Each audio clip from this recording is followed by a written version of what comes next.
Oh hi there boys and ghouls, are you ready for a bedtime story? My name's Megan if you're new here, and if not, welcome back to Here She Lies, a fact or fiction horror podcast that will have you questioning everything you once held dear. Each week we'll explore another heart-stopping tale of terror. Some of them are true and others are just big fat fibs. It's up to you to decide which is which. If you're watching over on YouTube, please remember to hit that subscribe button and the notification bell. If you're watching via your favourite podcast app, then don't forget to leave a big juicy 5-star review. Make sure you have your say either in the comments box below or over on our Instagram page at Here She Lies Podcast. But before you grab your snacks and position yourself behind the sofa, I'll reveal the answer to last week's episode.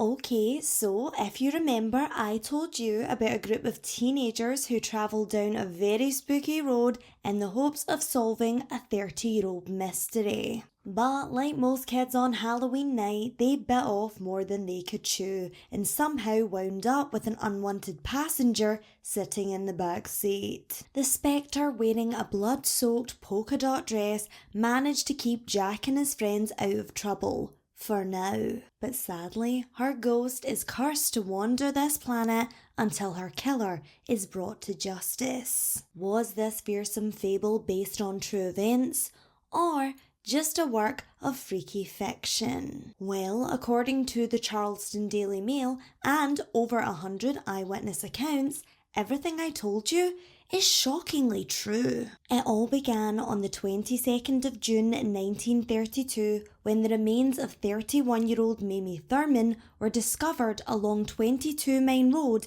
in Holston, West Virginia. Mamie was last seen walking by the local theatre at 9 p.m. The very next day, she'd be found dead. She'd been shot and her throat slashed. Mamie's time on earth was filled with heartache and pain, but also joy, laughter and friendship. And if the rumours are true, she's just as social in death as she was in life. Those passing through after dark have claimed to pick up a female hitchhiker only for her to disappear from the passenger seat without a trace. Each eerie encounter varies, but one thing always remains the same. She's described as a young woman with short dark hair, wearing a polka dot dress. Word would soon spread regarding 22 Mine Road's spooky reputation, and local kids would often visit the site where Mamie's body was found. Each Halloween, at least one group of misguided teens will gather in the hopes of raising the spirit of the woman coined the Appalachian Dahlia. One sighting turned into 2, then 3, then 4, and today you'd be hard-pressed to find someone in West Virginia who hasn't heard the name Mamie Thurman. Some say she haunts the road out of loneliness, others say she will not rest until her killer is behind bars.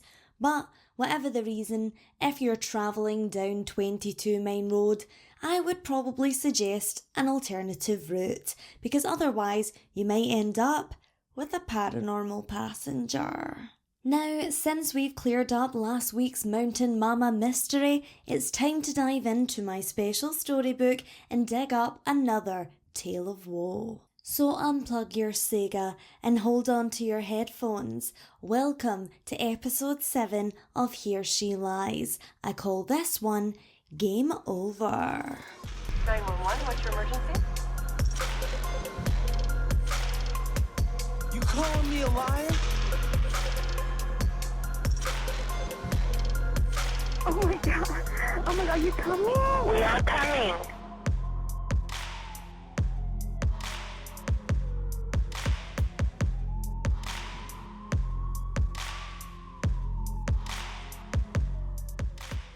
Curse. The word has many different meanings depending on how you look at it. A blasphemous word, a spell cast with the intention of harming another, a harsh insult not so easily taken back. Truth be told, I never really knew what people meant when they claimed to be cursed. Unfortunately, That's a luxury I no longer have. Growing up, it was always Tom and I. Our parents could hardly take a break from screaming at each other to make sure we'd eaten dinner. We couldn't have been more different, but somehow we found common ground between those shared feelings of disappointment and neglect. Even in high school, where we each followed opposite paths, I remained loyal, always protecting my little brother. However, that September, everything changed. I sat in his apartment, surrounded by plastic boxes and wiki printouts. The back wall of his bedroom looked like a badly constructed collage made by some obsessed fan. We hadn't spoken in months. I knew he was struggling. I guess I just hadn't realised how much. The place stank of stale body odour and weed. I wasn't quite ready to face that right here in this hole was possibly where my precious baby brother spent his final days. Tom had only moved to Seattle that spring. He'd been scouted by this indie game developer. They'd stumbled across his artwork online and wanted to bring him on as an illustrator. I can still hear the excitement in his voice when he called to tell me that they'd offered him a 4-year contract. It was as though he'd finally found his place in the world. But now, he was just gone. I'd been packing up my desk for the day back in Austin when my cell phone started vibrating. As Tom's name flashed across the tiny screen, I felt a rush of relief. Unfortunately, that wouldn't last very long. It wasn't my brother's voice I heard on the other end. It was a woman. She said she was from Seattle PD and that she was calling in regards to my brother's disappearance. I booked the first flight out that I could, paying a small fortune for the pleasure. For 4.5 hours, I did my best to stop my mind from wandering to a dark place, a place from which I knew there was no return. Tom and I had both gone no contact with Mum when our father passed away, and as cliche as it sounds, he was literally all I had. The journey was excruciating. I tried to push for answers, but Detective Diaz wasn't willing to divulge any information over the phone. Initially, I'd hoped the whole thing was just a misunderstanding and that my Tommy would turn up after an all-nighter at a friend's house. But when they told me he hadn't shown up for work 3 days in a row, I knew that wasn't the case. Diaz met me on the street outside the apartment block that had been my brother's home for the last 5 months. I didn't even stop at the hotel to drop off my bags. I needed to know what was going on. In typical Washington fashion, the weather was abysmal. Dark clouds drifted overhead, and just as she ushered me inside, it started to rain. At the time, I thought nothing of it, but now looking back, it was perhaps an omen of things to come. As we approached Tom's front door, I couldn't help but clock the several officers congregating in the hallway. Their hushed chatter ended abruptly as I walked by. Even then, the whole scenario seemed odd to me. I'd listened to enough podcasts to know that one guy going AWOL wasn't usually enough to commandeer a whole task force. I knew my brother would never run off, jeopardising everything he'd worked so hard for. But how did they know that? It wouldn't be very long before I got my answer. As I suspected, one missing animator wasn't exactly big news. But add this to the disappearance of 4 other game developers on his team, and it becomes slightly more menacing. Diaz showed me some pictures of the men, but I'd only been introduced to one of Tom's work buddies. His name was Max, and he wasn't missing, so I couldn't really offer up much in the way of insider information. Eager to help, I did take a look around the flat just to see if anything was missing or out of place. Digging through my brother's private property felt wrong, invasive, but of course I was willing to do anything that would bring him back to me. Call it a trauma bond, call it whatever you want, but Tom and I were connected, and we would have happily died in the knowledge that it would keep the other safe. Passing from room to room, I noticed Diaz's eyes following my every move. I felt nervous. I didn't know why. The best way I can explain it would be, you know that anxious feeling you get whilst going through airport security? Like, you know you've done nothing wrong, but the seriousness of it all somehow makes you feel as though you have. I'd been given a pair of latex gloves to put on. That sent a chill down my spine. It was in that moment that I realised I wasn't just visiting my baby brother's home, I was now standing in the middle of a potential crime scene. There was no obvious indication of foul play. To the best of my knowledge, everything looked as it should.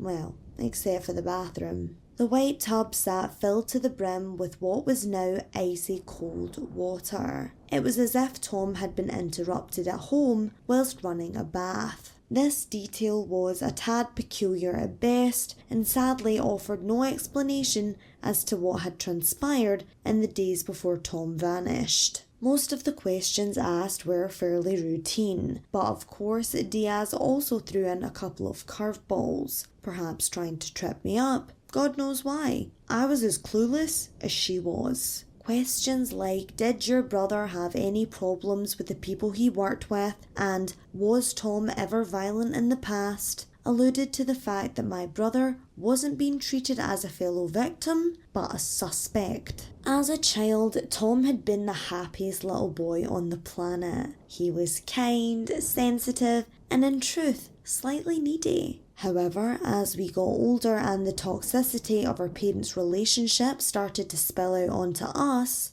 he changed. He got into several fights at school, and by the time he was 14, he was well on his way to juvenile offender status. His teachers did their best to straighten him out, but each letter sent home went unnoticed by dear old mum and dad. I remember back when I was about 16 or so, this one woman came to the house, but before she could even manage to get 2 words out of her mouth, my father simply slammed the door in her face. I never saw her again after that. In the years that followed, Tom grew more distant and even more antisocial. He would hide away in his room, often escaping into the latest video game. He'd always been a talented sketch artist, but for a while, his work explored more sinister themes. I tried to be there for him, but if I'm being completely honest, he was starting to scare me. And I was dealing with my own stuff too. Neither one of us were impervious to the fallout of our parents' destructive romance. I just hid it better. Reflecting on our convoluted past, I was as honest as possible with Detective Diaz. I didn't want to paint my brother out to be some maniac, but I also didn't want to get caught out in a lie. Tom's former life wasn't exactly a secret. He'd taken impressive steps to better himself in his early 20s and had since set up a community counselling programme for young boys. Diaz scribbled down a few bits and pieces, and although I knew I'd done the right thing, I couldn't silence that little voice in the back of my head that said, "You've just betrayed your brother." It was almost midnight by the time I arrived back at the hotel. The latest check-in time was 12 AM, so I made my apologies to the detective and left in a taxi. The rain was really coming down now. In the 5-second dash from the cab to the lobby, I'd managed to get substantially drenched. After a quick shower, I laid down on the bed, which donned a crisp golden red quilt cover. Patterned hotel furniture always gave me an uneasy feeling. In my mind, it was just a way of disguising stains. Is that a cigarette burn or just another floral rosette? Who knows? I couldn't complain. The room had been cheap and for the most part it was basic but surprisingly clean. My hair still wet, I settled into the cool duvet, hoping to get a few hours of sleep before the madness started all over again tomorrow. I pushed negative thoughts of Tom and what had potentially become of him out of my mind and slowly started to drift away into a deep slumber. All of a sudden, a shrill ringing sound jolted me upright, and as I swung my legs out of bed, I realised the sound was coming from my cell phone. sitting on the side table. Looking at the screen, I was met with an unfamiliar number. Cautiously, I answered. It was 2:15 in the morning.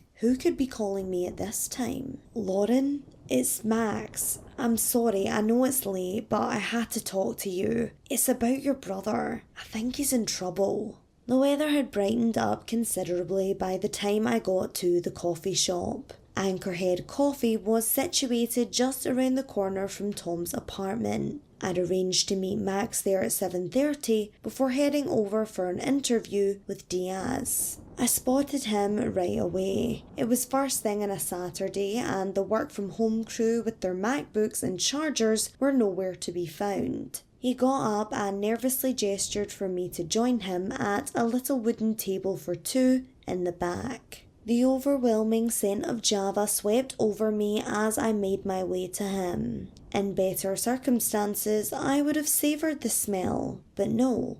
I was here for one reason and one reason only, to find out what happened to my brother. After a rather awkward and stiff embrace, Max wasted no time in telling me what he knew about the mysterious disappearances of his colleagues. He claimed that the last he'd heard from Tom was during a team Zoom call discussing his most recent animation submissions. In layman's terms, Tom and David, a game developer, had been working on something that would allow players to create a more detailed avatar of themselves. The software was cutting edge and Tom was still working out some of the kinks. From Max, I learned that Mohinder, who was sort of the team's leader, had wanted the in-play experience to be as immersive as possible, which meant better graphics, personal features, and of course, more gore.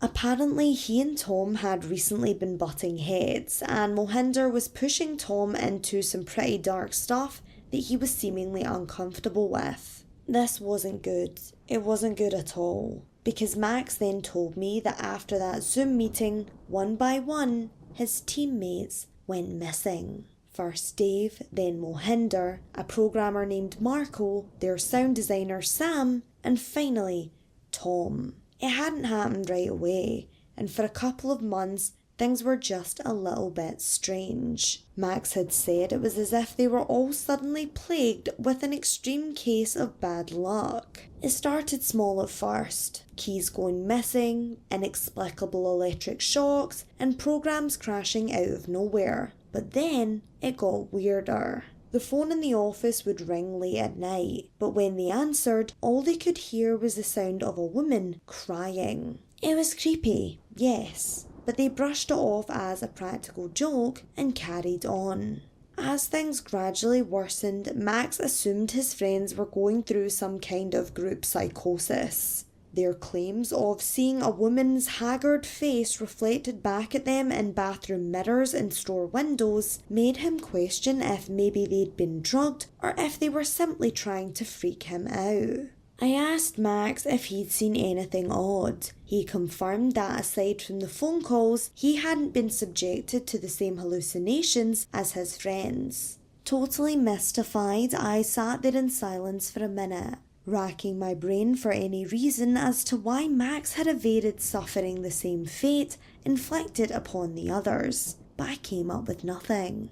As far as he was concerned, they'd all been equally involved in the project, so if someone was targeting them, Max would have been next on their list. Why them and not him? After I left Anchorhead, I made my way down East Spring Street in the direction of Tom's place. I met Max with the intention of tying up some loose ends regarding my brother's sudden disappearance. Instead, I found myself outside his apartment, more confused than ever. Frustratingly, Diaz didn't seem to be any further forward in her investigation either. She asked if I was planning to stay in town. I nodded. I wasn't going anywhere until they found Tom. With that, she handed me her card and I walked her back down onto the street below. Over the next few days, I scoured through Tom's personal effects looking for clues. Max let me into their office for a few hours, but all I could find was some hand-drawn sketches and details about the game. I noticed as I was digging through multiple digital files that he was working on something on a PC at the back of the room. Curious, I asked if it was for the game. Max shook his head, stating that he was their quality assurance guy and that they hadn't gotten to that stage in development yet. I asked if he'd been given access to the game files on my brother and Mohinder's computers. Again, he said no, but followed up with, "But I gave them lots of ideas." In that moment, something clicked. Although Max had been involved in the early stages of creating this game, he hadn't been privy to the same top secret info as the others. Somewhere in the depths of my brother's hard drive, I came across a folder labelled LL. I ran the program stored inside, and instantly a loading screen popped up on the computer. A few seconds later, I was met with a grisly animation of a crow picking at a piece of flesh laying on wet cobblestones as the rain poured down overhead. Unlike Tom, I'd never really been into the whole horror genre, but I suppose if anything, I could appreciate it for its realism. On the bottom right hand side, the word Bienvenidos was etched in what looked like a small tombstone. I wasn't bilingual by any means, but I managed to stay awake in my 11th grade Spanish class long enough to know that it meant welcome. The words flashed in a pulsing motion, urging me to push down on the cursor. As I did, a bright light covered the entire monitor, and for a minute, it felt like someone had shone a torch in my eyes. Pushing my chair back on its wheels, a cool shiver ran over my whole body. Looking back at the computer, I could now see an image beginning to take form. Squinting at the screen, the feminine figure slowly came into focus. I sat back in my seat, mouth wide open. There before me was an eerily anatomically identical cartoonish version of me. It was definitely slightly creepy, but I couldn't deny that I was impressed. Even an inexperienced technophobe like me could tell that this technology was extremely advanced. After the initial shock wore off, I flicked through the different options along the sidebar on the left side of the screen. In the section marked characters, I could see that along with mine were Tom, Mohinder, Dave, Sam, and Marco's avatars.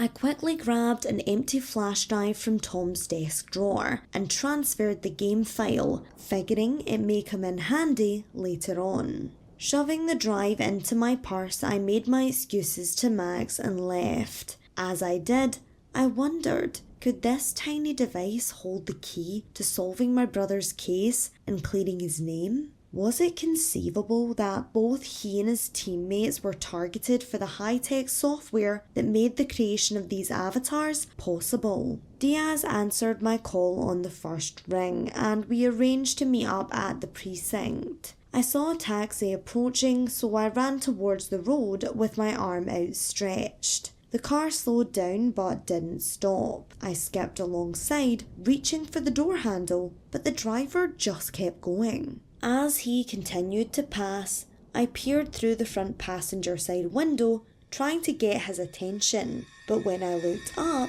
I didn't find some middle-aged man angrily looking back at me. In the glass, I saw the image of a woman. She was deathly pale, with long black hair that hung around her hollow cheeks. But the worst part, the thing that almost took my breath away, was the expression on her face. Her mouth hung open, filthy water pouring from it, and I could have sworn in that moment that I heard a woman's scream in the distance. I jumped back away from the cab, nearly tripping over the lip of the pavement. Stumbling backwards, I grabbed for the wall behind me to steady myself. What had I just witnessed? Was it real, or was I losing it? I took a second to regain my composure. I'm sure I looked insane to those passing by on the street, babbling away to myself. Piecing my thoughts back together, I remembered what Max had told me earlier that afternoon, about how my brother and his colleagues had been troubled by visions of a ghostly figure.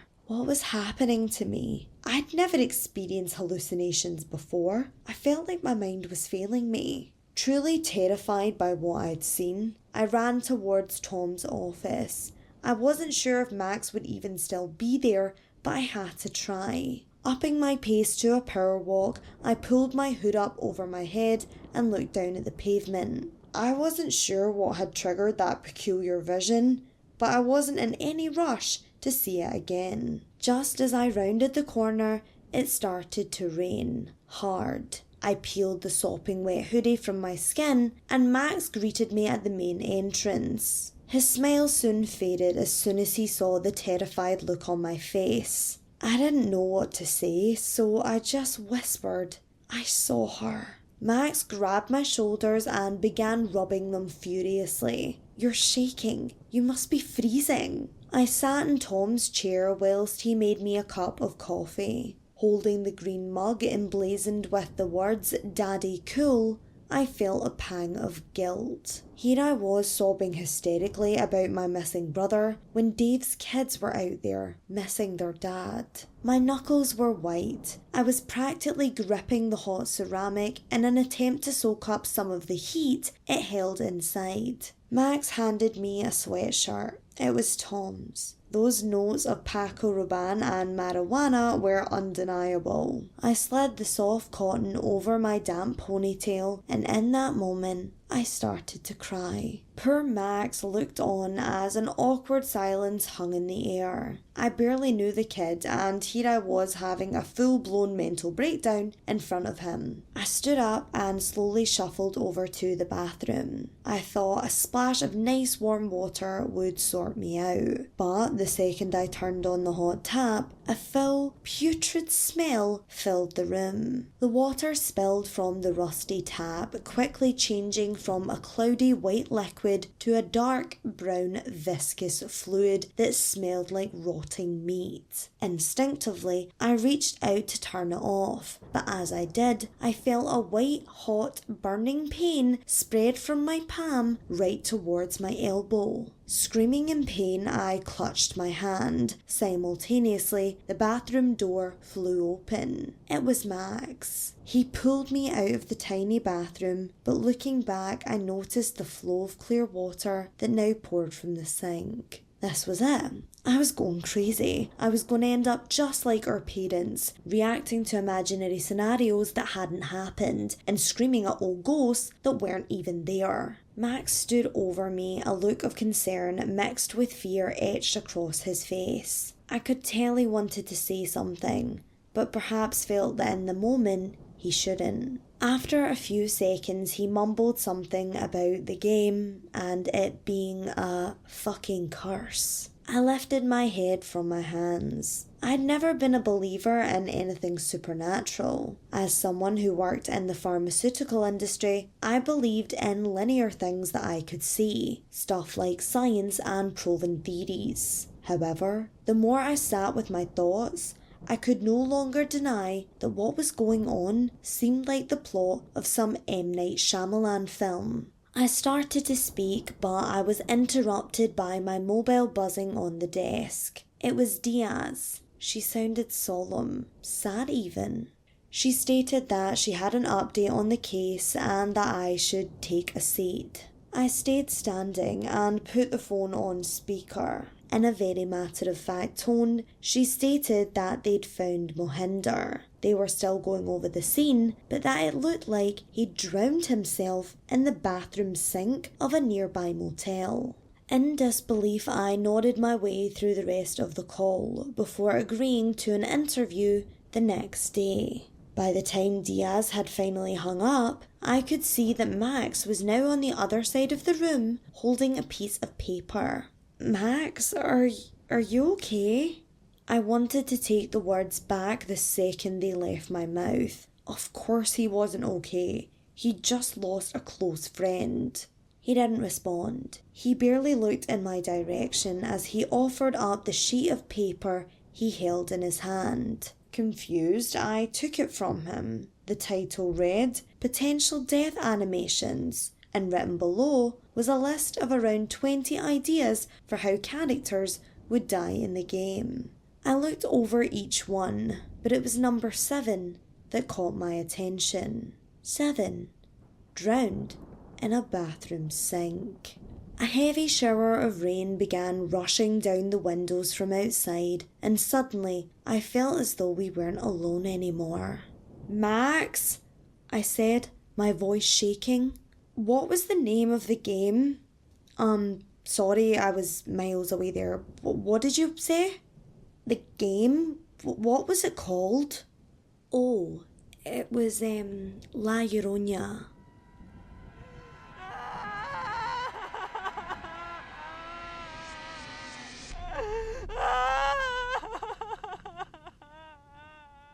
The end. Oh, I don't know about you, but I certainly won't be pre-ordering that one from Steam anytime soon. Can you imagine a video game that causes its own creators to go missing? That must be fiction, right?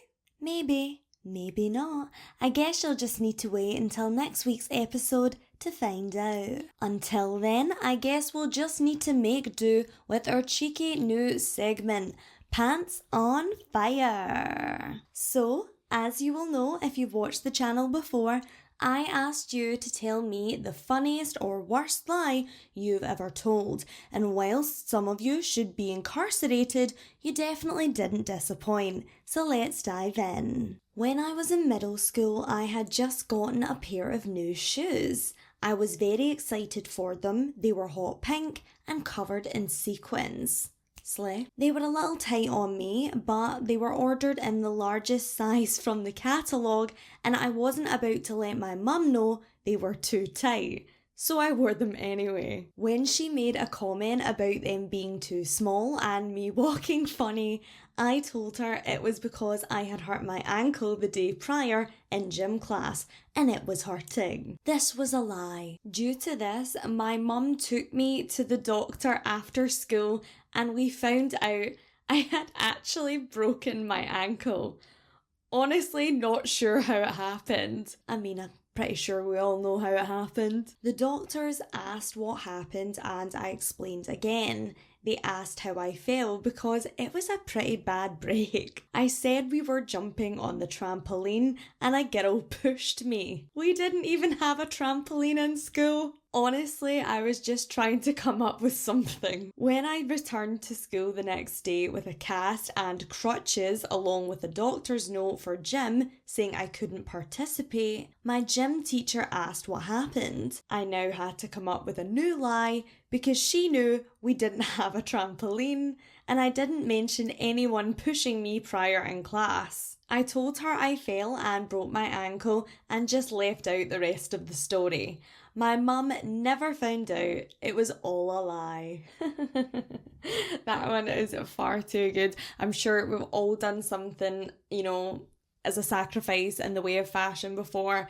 Definitely I've worn shoes that just did not fit and I was in total denial. You see, I have tiny feet, but also they're chunky boys. They're like quite wide.